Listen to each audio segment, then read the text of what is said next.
Thank you very much. Thank you. Have a seat. It is always good to come home, that is for sure. How's everybody doing this morning? Blessed and highly favored. Who said that?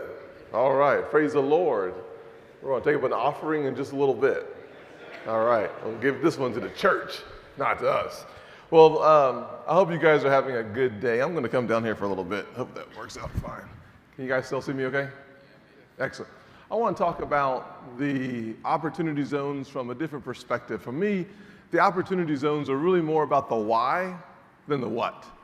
So if you understand the why the opportunity zones are so important to me and to those of us who crafted legislation, it'll be easier to see the what and the how. Someone taught me a long time ago when I was a young business owner that the stronger your why, the easier your how, the clearer your what.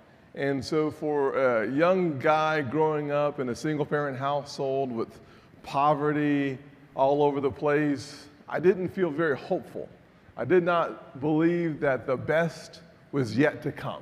I believed that in many ways that my life would not be worth a lot because my circumstances and my conditions were so limited.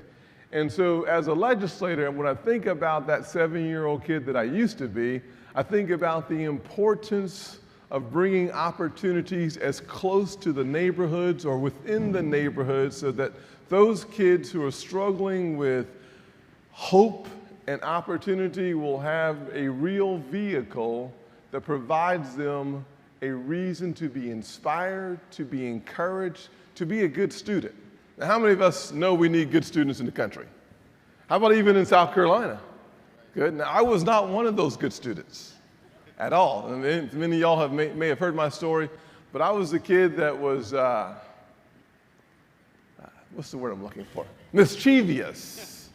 My mother said mischievous. I think she just meant bad. And so sometimes when you feel like there's no reason to be hopeful, there's really no reasons to focus, you get in trouble. And so as a freshman, I got in a little trouble. I actually flunked out of high school as a freshman. And I only failed 4 subjects. I know we have Supreme Court justices in the room and all that kind of stuff, but Mr. Pugh only failed 4 subjects. I failed world geography and civics. Now, civics is the study of politics. That should tell you that God has a sense of humor.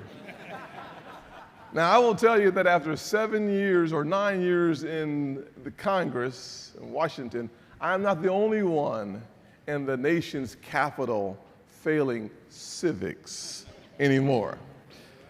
I also failed Spanish and English. Now, when you fail Spanish and English, no one calls you bilingual. They all call you bi-ignorant because you can't speak in any language. And that's where I found my unhappy self. I had 2 major blessings, though. A mother who was a powerful prayer warrior and an amazing small business owner who started teaching me that anyone from anywhere at any time can produce far beyond their wildest imagination. And that started to seep into the soil conditions of my heart. And because of a guy named John Moniz, a Chick-fil-A operator, I started realizing that this nation and this state would afford me amazing opportunities if I would present my best to the country or to my state. And it helped me to start focusing on studying and looking for ways to develop a curriculum around entrepreneurship, a curriculum around opportunity, a curriculum around hope. And so I started going to schools and talking to students after I figured out how to get it right after getting it wrong. Now, my mother was really the most important motivator for me getting it right. She taught me that sometimes love comes at the end of a switch. Now, for those of y'all raised, all right. And for those of y'all raised with time out, a switch is a southern apparatus of encouragement. Willow tree. Willow tree, baby, yes. And it is applied from your belt to your ankles. And I was thoroughly encouraged, so that really was really helpful.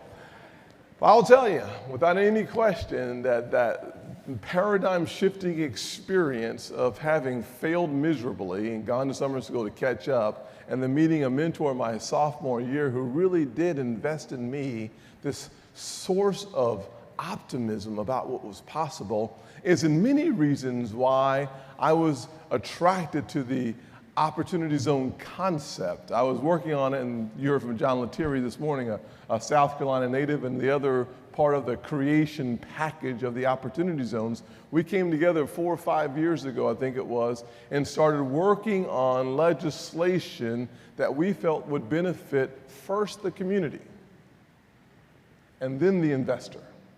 A lot of times when you hear about the Opportunity Zones, what you'll hear first is how this is such a great deal for investors, and I hope it is a good deal for investors.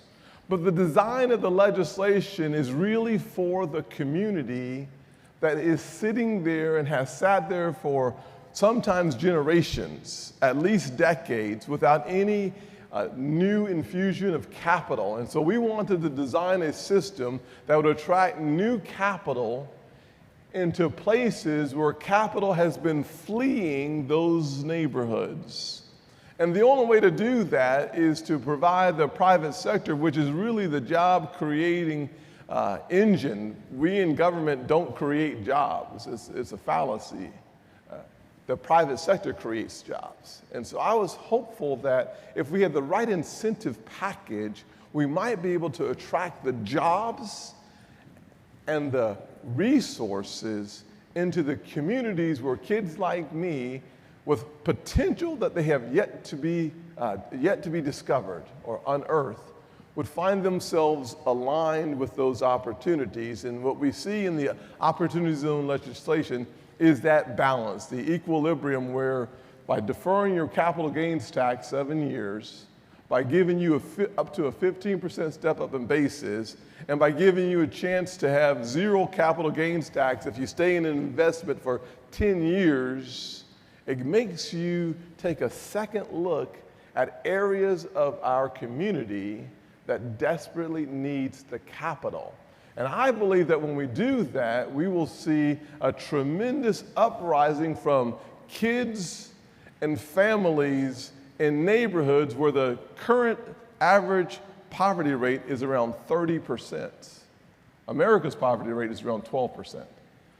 So we'll be bringing opportunities and resources and jobs into those areas. As an example, in Orangeburg today, in an Opportunity Zone, an industrial park is looking to create, and they're in the process of creating, hundreds of jobs in the Orangeburg community. I spoke with the president of South Carolina State University, which is contiguous, not in, but contiguous to an Opportunity Zone. And there's a couple of former NFL players who want to work on housing for schools, and they're looking at bringing those resources to Orangeburg County. Jasper County, they're using an industrial park. Little Jasper County in the house? I can hear all two of y'all. This is awesome. This is great.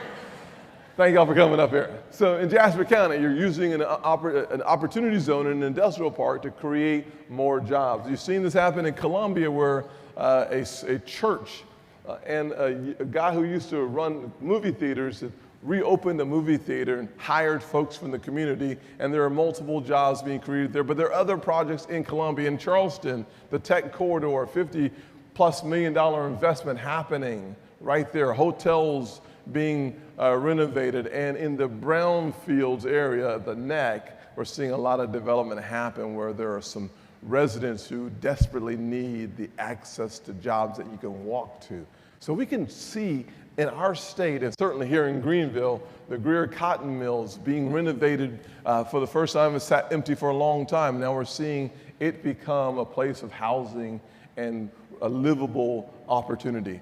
We are seeing that happen in multiple sites throughout South Carolina. I think not only do we have the chance to see it happen in 8,700 Opportunity Zones nationwide, I think we're going to see it happen in all 135 Opportunity Zones right here in America. I think we're going to have a fireside chat, since it's no longer 95 degrees in South Carolina, in just a few minutes. Thank you all for your time, your attention, and let's have a conversation.